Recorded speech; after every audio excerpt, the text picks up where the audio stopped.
Croeso ata i, Gerwyn Wiliams, i ddarlith goffa flynyddol Sir Thomas Parry Williams. A diolch i Anrhydeddus Gymdeithas y Cymmrodorion am y gwahoddiad i draddodi'r darlith hon eleni. Ar drothwy canmlwyddiant Mab y Bwthyn gan Cynan, un o bryddesta eisteddfodol mwyaf eiconig y ganrif ddiwetha, dwi am drafod y gerdd honno dan y teitl Cyffro'r Newydd, Cysur y Cyfarwydd. Be sy'n digwydd i wareiddiad dan warchau? Wel, dyna chi gwestiwn y beirniad llenyddol Robert Hewison wrth iddo drafod hanes llenyddiaeth yn Llundain yn ystod yr ail ryfel byd. Ydy llyfrau, darluniau a cherddoriaeth yn dod yn llai neu'n fwy pwysig hola, wrth iddi fynd yn fwy anodd cael gafal arnyn nhw? Cwestiynau am y cyfnod rhwng 1939 a 1945, ia, ond cwestiynau'r un mor berthnasol i nina yng nghanol y cyfnod cloi. A dyma ddwy ffaith i chi sydd fel petai nhw'n awgrymu bod celfyddyd yn bwysicach nag erioed yn ystod y gwarchau diweddar. Dros gyfnod o wythnos ym mis Ebrill, gwylwyd cynhyrchiad y National Theatre o One Man, Two Governors gan 2.5 miliwn ar YouTube. Ac ers ei sefydlu ganol Mawrth, mae safle Facebook Corona wedi denu bron 50,000 o ddilynwyr. Ar y llwyfan democrataidd hwn, mae miloedd wedi cael cyfle i gyflwyno a gwrando ar gerddoriaeth. Doedd hi'n ddim syndod gen i weld mae un o'r cyfraniadau cynnar i Corona oedd fideo o Gwenan a Mair Gibard yn canu deuawd cerdant o anfon yn ico Cynan. Mae'n ddadlennol sylwi ymhlith y sylwadau ar fwy nag un cyfeiriad at y cyflwyniad yn codi calon ac yn rhoi cysur. Y fam a'r ferch o Bwlleli, tre enedigol Cynan, ydy'r diweddara mewn olyniaeth dda o ddatgeiniad cerdant sydd wedi cyflwyno'r gerdd honno ers i'r bardd o lun ei chyfansoddi gyntaf a gyntaf ar y pryd yn gwasanaethu fel milwr y Macedonia yn ystod y Rhyfel Byd Cyntaf. Cerdd delenegol a theimladol a lunwyd gan Gymro ifanc yn gwasanaethu dramor yn y fyddin ydy anfon yn ico. Mewn iaith syml dafodieithol agos atoch, fe o'n hiraethu am ei gemder ei gymneithar Wil a Megan, sy'n byw ar lana Llyn Traffwll, nid nepell o faes awyr Môn heddiw. Ac mae'r elfen ddynol honno, perthnasa a ffrindiau wedi gwahanu gan amgylchiadau sut i hwnt i'w rheolaeth, a mae hynny'n helpu egluro apêl gyfoes y gerdd. Onid rhan o'r cysur y geir ohoni ydy'r cysur o wybod bod rhywun arall wedi profi teimladau tebyg. Gwybod hefyd fod hwnnw wedi goroesi'r amgylchiadau hynny. Yn 1918 y cyhoeddwyd anfon yn ico gyntaf, ac roedd hi'n un o ddwy gerdd a ddaeth Cynan i sylw cenedlaethol am y tro cyntaf un. Ond y gerdd fwyaf uchelgeisiol a gysylltwn gyda Cynan a'r Rhyfel Byd Cyntaf ydy Mab y Bwthyn. Y bryddest enwog a enillodd iddo goron yr Eisteddfod Genedlaethol 101 o flynyddoedd yn ôl. Ar flwyddyn honno, 1921, yng Nghaernarfon y cynhalwyd y brifwyl. Cerdd oedd hon ar gyfer Cymdeithas a oedd yn dal i brofi impact a throma rhyfel. Heblaw am y galar a brofwyd ar ôl colli bron filiwn o aelodau lluodd arfog Prydain, dioddefodd 2 filiwn arall anableddau corfforol parhaol. Roedd o leia 20,000 o ddynion yn dal i ddioddau o shell-shock, PTSD ydy'r term meddygol heddiw, ar ddiwedd y rhyfel. Am y goroeswyr milwrol a'r sifiliad gartra a ddioddefodd am flynyddoedd o effeithiau seicolegol cudd, dyn a wyr be oedd yr union nifer. Ac fel pe na bai hynny'n digon, i drechwyd ymhell dros 200,000 ychwanegol o Brydeinwyr gan bandemig ffliw Sbaen yn 1918 hyd 1919. Cerdd a ddaliodd ysbryd yr oes honno oedd Mab y Bwthyn, cerdd gyfredol a ymgysylltodd ar unwaith gyda'u chynulleidfa. Dyma oes a wynebau'r her aruthrol o ddidilera a chwelfa 5 mlynedd o ryfel a phandemig, tra'n ceisio i gorau glas ar yr un pryd, i alsefydlu rhyw fath o normalrwydd. Bu Cynan yn filwr gyda'r RAMC, y Royal Army Medical Corps, ac yn gaplan yn ystod y rhyfel. Ac roedd y ffaith honno, mae un o oroeswyr ifanc y rhyfel a gyfansoddodd y Bryddest, 60 mlwydd oed oedd Cynan ar y pryd.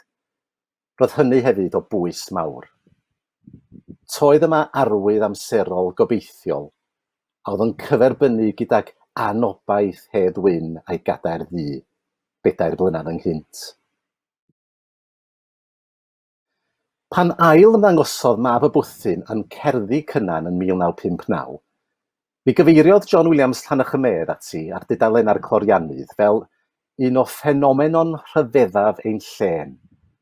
Aeth trwy Gymru, meddai, fel tân gwyllt trw baith, yn fydwyd arni. Ac mi ychwanegodd, ni all y to ifanc o ddarllenwyr Cymraeg ddirnad heddiw y fath afal a gafodd hon. Ond nid seren wyb mor gerdd, oherwydd feddaliodd yn boblogaidd.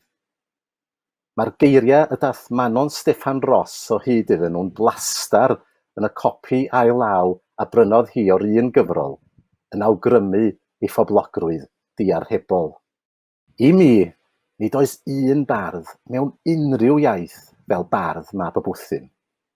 Rwy'n dotio at y Bryddest hon bob tro fy darllenaf hi o'r Newydd, a gallaf bellach adrodd talpia honni ac yn falch o allu gwneud hynny hefyd. Ac yn yr agor, pob gair, pob llinell, pob pennill yn 100%. Os oes na Gymro heb ddarllen Mab y Bwthyn, mae ei golled yn enfawr. Cynan a ddoliaeth yn wir. Ond pan gyhoeddwyd hi gyntaf bron ganrif union yn ôl, cyfunodd y gerdd hon y gorau o ddau fyd. Cyffro'r Newydd, ia, ond hefyd Cysur y Cyfarwydd.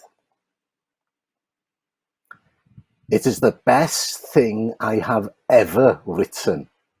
Byddai Cynan ei hun mewn llythyr at y bardd Cillian Roberts am y Bryddest roedd newydd ei chwblhau ym 1921. Ond am ymateb y beirniad, doedd ddim mor siŵr. Mi fwydwyd i ansicrwydd gan ymatab 3 o fyfyrwyr Bangor y bu o wrthi'n adrodd ei epig 800 llinell iddyn nhw, hyd oria man y bora, ychydig fisoedd cyn iddo gael gwybod i fod wedi llwyddo hi. Mi gafodd ei ddarbwyllo ganddyn nhw na fydda ganddo obaith caneri ennill y goron. Pam? Wel, am ei bod nhw wedi deall ei gerdd bob gair ac wedi ei mwynhau o'r dechrau'r diwedd. Ac nid cerddi felly, rhai i'w deall ei mwynhau, oedd yn ennill prif obra'r Steddfod. Mi gyflawnodd Cynan lawer iawn yn ystod ei fywyd llawn. Ond pena bai wedi cyflawni affliw o ddim byd arall, mi fydda na sôn amdano o hyd oherwydd camp Mab y Bwthyn.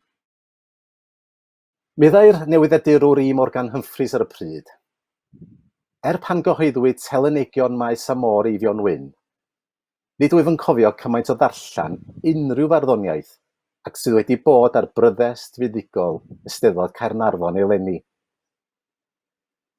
Cyfanswm o 20 o gystadleuwyr a gynigiodd am goron Eisteddfod Caernarfon ym 1921 ac fe'i beirniadwyd gan 3 bardd bregethwr. Gonestrwydd di-ffiant a beiddgarwch di-ofn Cynan. Dyna a ganmolodd anthropos, y mae'r bryddest yn ddarllenadwy ac yn ddealladwy. A dyna wrth brofi'n syth bin ofna myfyrwyr Bangor, a gredai bydda'r ffaith ei bod hi'n mor ddealladwy yn cyfrin i herbyn. Ond mae dyn yn synhwyro bod y beirniad, dwtch yn nyrfus yn ei chylch, wedi deall bod angen can newydd ar gyfer oes newydd. Cyfeiriodd anthropos hefyd at wreiddioldeb meddwl a newyddeb cynllun y gerdd, ynghyd â gweledigaeth fawr a chenadwri bwysig yn y cyfnod hwn. Am y ddau feirniad arall, mi groesawodd gwylio gerdd newydd a dieithr, yn llawn canu gonast a grymus, tra clodforodd crwys feddwl annibynnol y bardd, yn ei ffordd ei hun y can.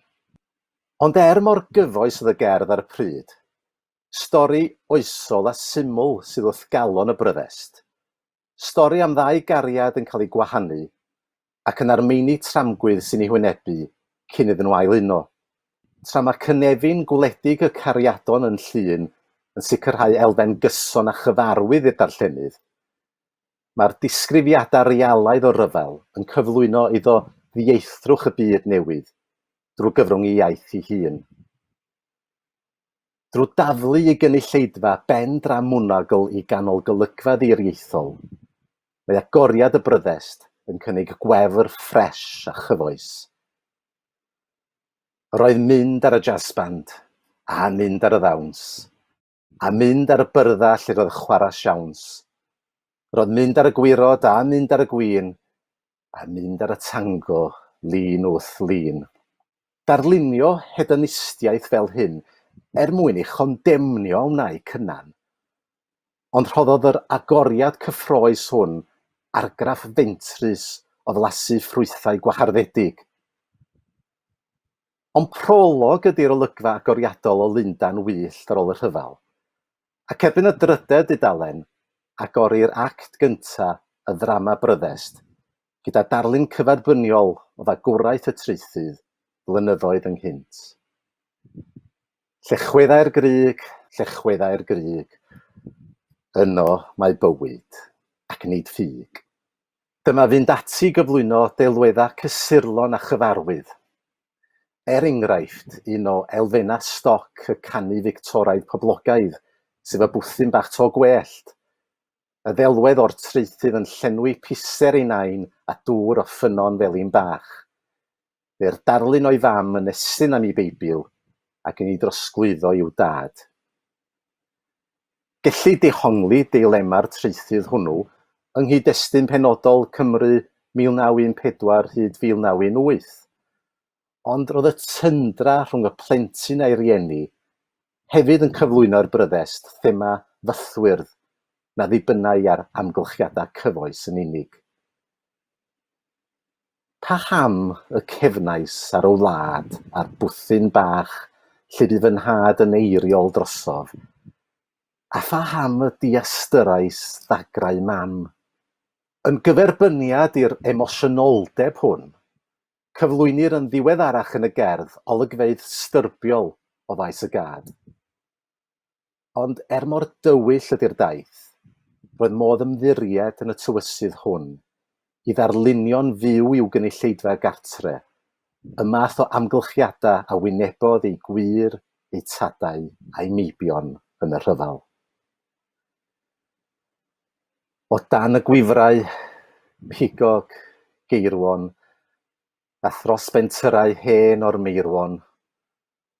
O Dduw, a rhaid i'm gofio sawr y fan lle heidiau'r llygod mawr, a bysedd glas y pethau myd a'r glic ei gynnau bron i gyd. Cymwynas Cynan oedd rhoi geiriau i bethau na chafwyd geiriau Cymraeg amdanyn nhw cyn hynny. Y math o ddisgrifiadau garw a graffig o ryfel modern, a gafwyd yn ystod y brwydro ei hun gan feirdd Saesneg fel Wilfred Owen a Siegfried Sassoon. Cynigiau'r darluniau cignoeth hyn ffilm gefndir i'r cofgolofna urddasol a godwyd o 1919 ymlaen, ac a frithau drefi a phentrefi Cymru. Cyflawner Bryddest wasanaeth cymdeithasol drwy gyfleu'r math o amgylchiadau a rwystrodd dros 2,000 o fechgyn Gwynedd yn unig, cydnabod a chyfoedion Cynan yn ei plith, rhag dychwelyd yn fyw o'r rhyfel a'r direstron.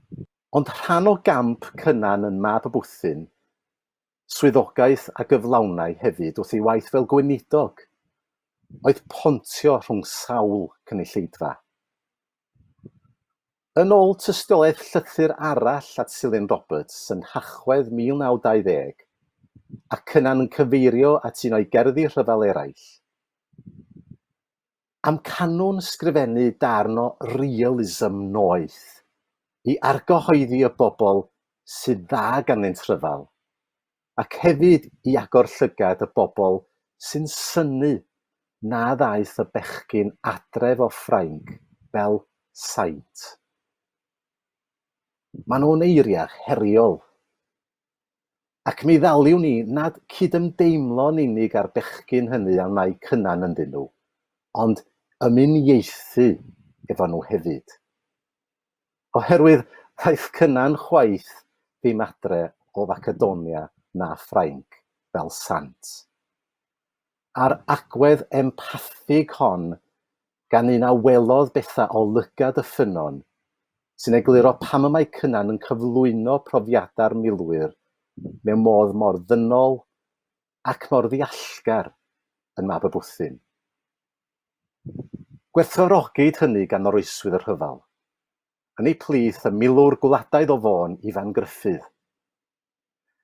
Yn ei glasur o hunangofiant Gŵr o Baradwys, mi ddwedodd iddo gael cymaint o flas wrth ddarllen Mab y Bwthyn, a theimlo fod yr awdur wedi canu fy mhrofiad unau fel llawer Mab y Bwthyn arall oedd wedi dod drwy Armageddon fawr 1914 hyd 18.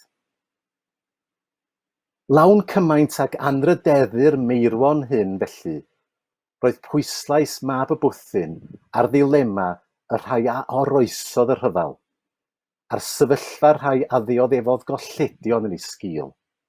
Colli ei henw da a'i gwiryfdod o'i herwydd a wnaeth Gwent i nant. Delwedd barod Fictoraidd arall o'r ferch syrthiedig.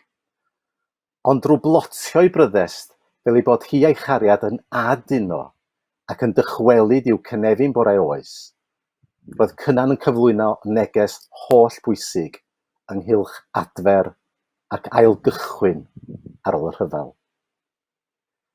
Pregeth i foedrolion hefyd ynghylch madda beia. Roedd y ffaith ei fod yn ysgrifennu gan dynnu ar ei brofiadau ei hun fel un a welodd y rhyfel drosto ei hun, yn ychwanegu hygrededd at neges ei Bryddest. Hynny di, roedd hi'n werth gwrando ar dyst fel hwn, a oedd yn gwybod am yr hyn roedd yn sôn. Un arall a gafodd weld y Bryddest cyn i Cynan gystadlu hi oedd T.H. Parry Williams, y gŵr y cynhelir y Darlith blynyddol hon cof amdano wrth gwrs. Dyma chi fardd a oedd wedi cyflawni'r gamp ddigynsail o ennill cadar a choron yr un brifwyl ar 2 achlysur yn 1912 a 1915. Bu diweddglo Mab y Bwthyn yn destun cryn drafod rhwng Cynan a gynta.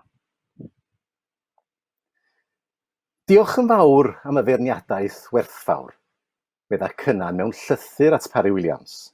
Mabwysiadwyd yr holl awgrymiadau, ond hwnnw am y happy ending.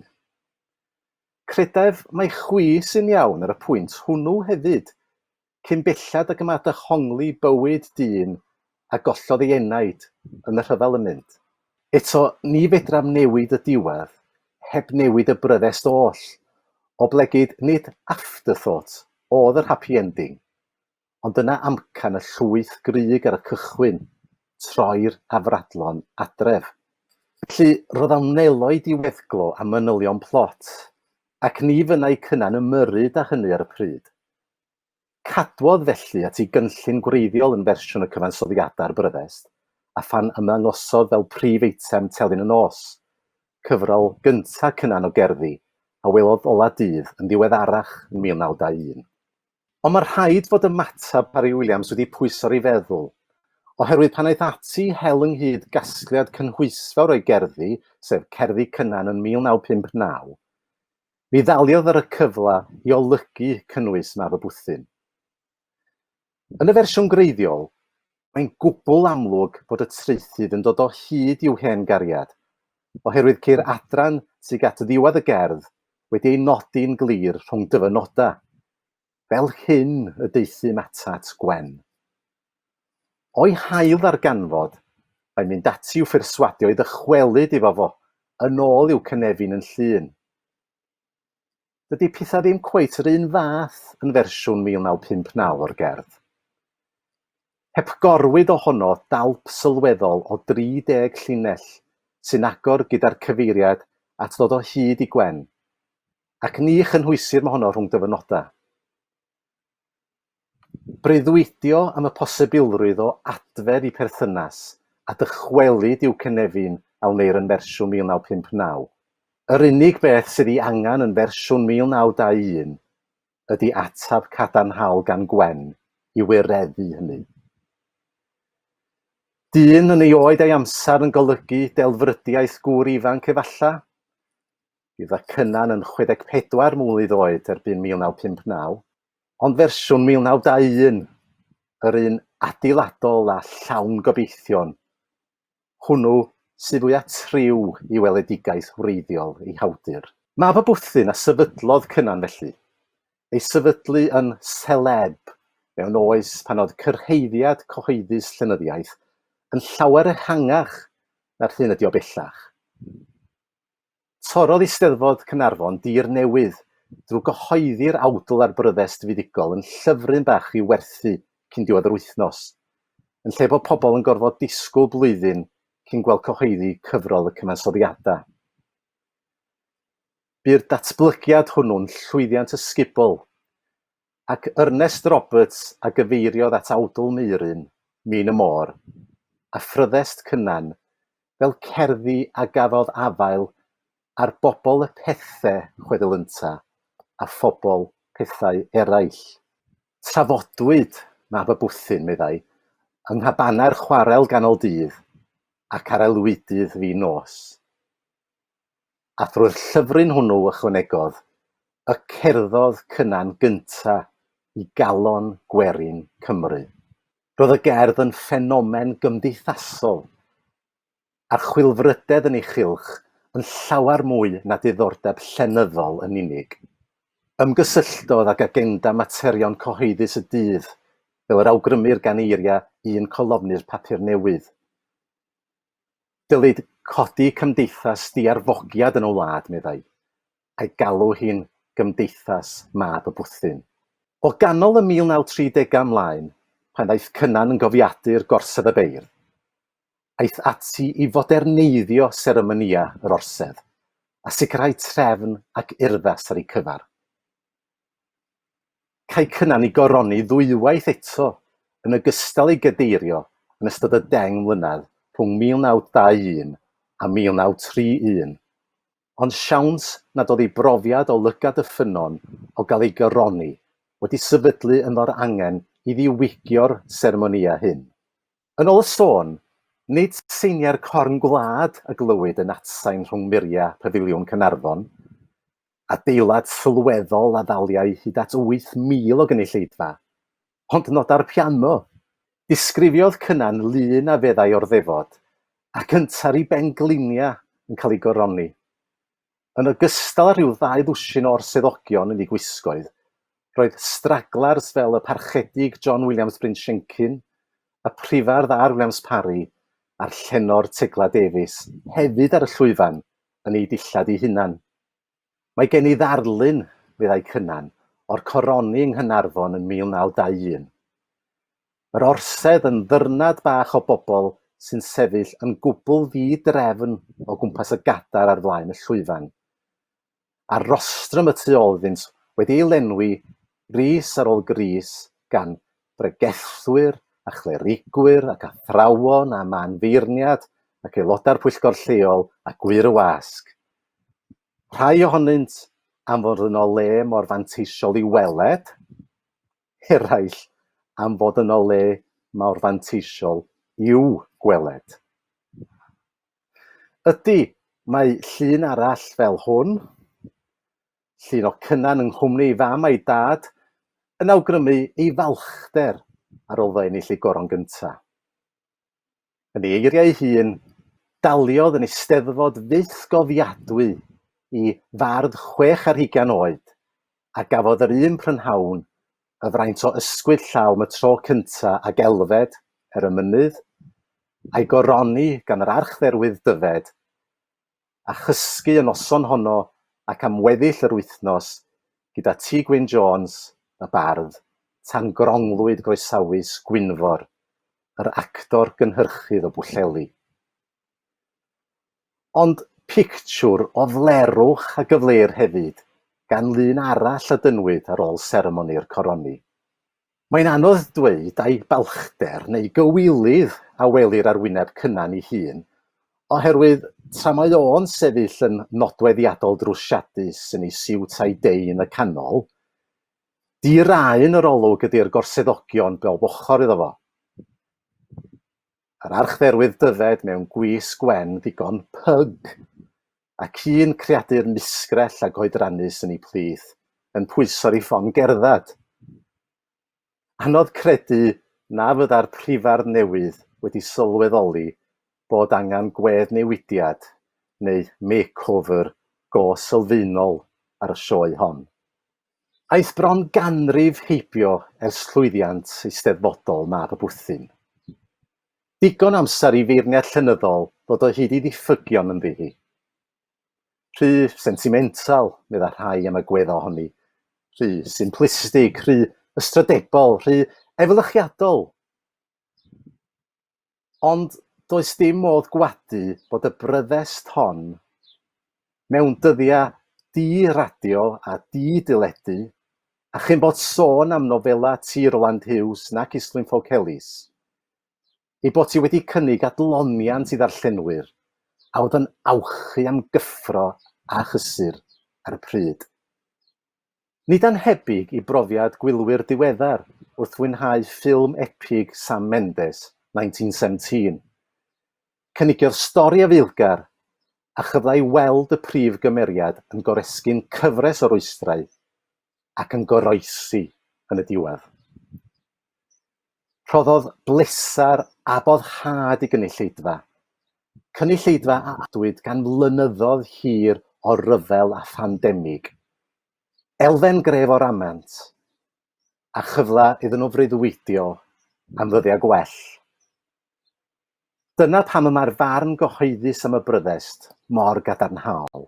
Yn wir, yn achos cystadleuaeth y goron yn yr Eisteddfod Genedlaethol yn ystod yr 20fed ganrif, go brin bod yna'r un gerdd fwy poblogaidd na hi. Bloody marvellous! Dyna oedd disgrifiad i rywun Pont Siân o Mab y Bwthyn mewn cyfarfyddiad chwedlonol rhyngddo fo a Lyn Ebenezer a Cynan yn Eisteddfod Genedlaethol Aberafan yn 1966. 4 blynedd cyn ei farwolaeth, cofiwch, ac apel y gerdd a sgrifennodd 25 o flynyddoedd ynghynt yn dal yn gry. Tybad nad oes awnelor aduniad personol a'r adferiad cymdeithasol sy'n cael ei darlunio ynddi, rhywbeth a'i phoblogrwydd. Ac onid oes awnelo i hagwedd obeithiol, rhywbeth a'i hapel. Yn udd y coronavirus, siawns, na allwn ni gyd werthfawrogi pwysigrwydd cerdd felly. I gloi, dyma chi gyfle i fwynhau cyflwyniad cerdd dant gan Aled Lloyd Davies o un o rannau mwyaf telenegol Mab y Bwthyn.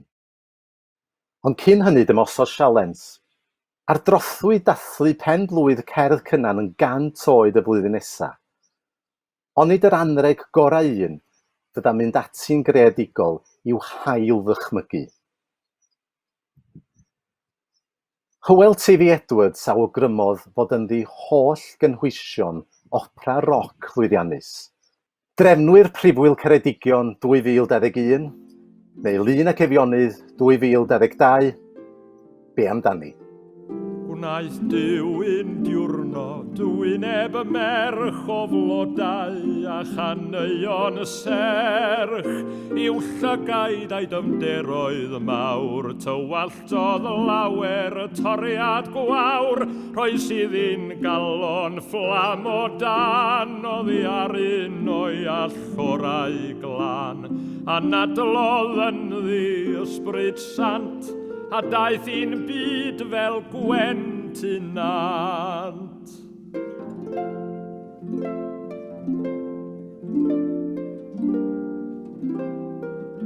Pan welais gyntaf wyneb gwen, gwelais fod stormydd foes ar ben, gwelais yn ofn ei llygaid hi, yr hedd a geisiau'n halon i, ac yn ei mynwes hafan glid i ffoir ac holl ddrycinoedd y byd, deallai'r llais o'r dofn a dardd, gwnaeth ei chusannau finnau'n fardd.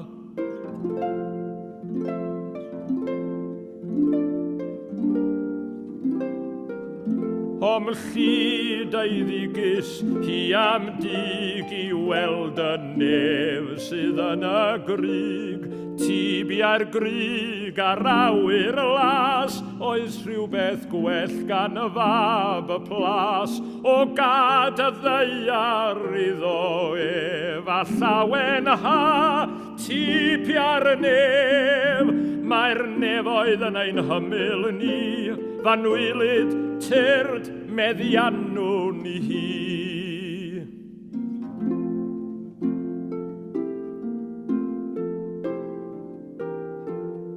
Y mae llawenydd yn y nef am bob oen bach a rodd o fref, a ffer ar oglau'r gwledydd draw, ym mhob llwyn eithin ar ôl glaw, a gorfoledd am eibion Duw, pan ddeloryd i'r lan yn fyw, mae nefoedd Duw o'n cwmpas ni, fanwylid tyrd meddiannw ni hi.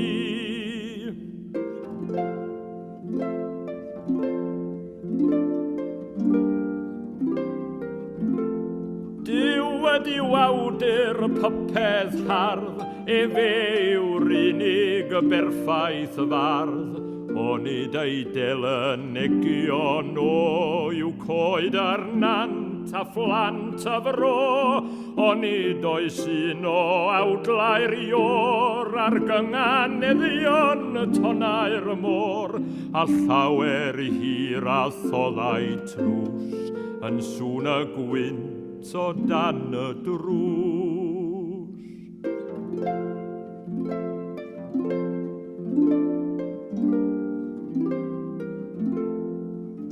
Cai ddarllen ei gywyddau per bob hwyrnos glir yn llyfr y ser. Cai weled yn y gloen y byw mor wych i'w esgyll englyn y Duw, a chlywir odlau mawl y nef yn gymysg a'i garolau ef. Barddoniaeth Duw o'n cwmpas ni, fanwylid tyrd meddiannw ni hi.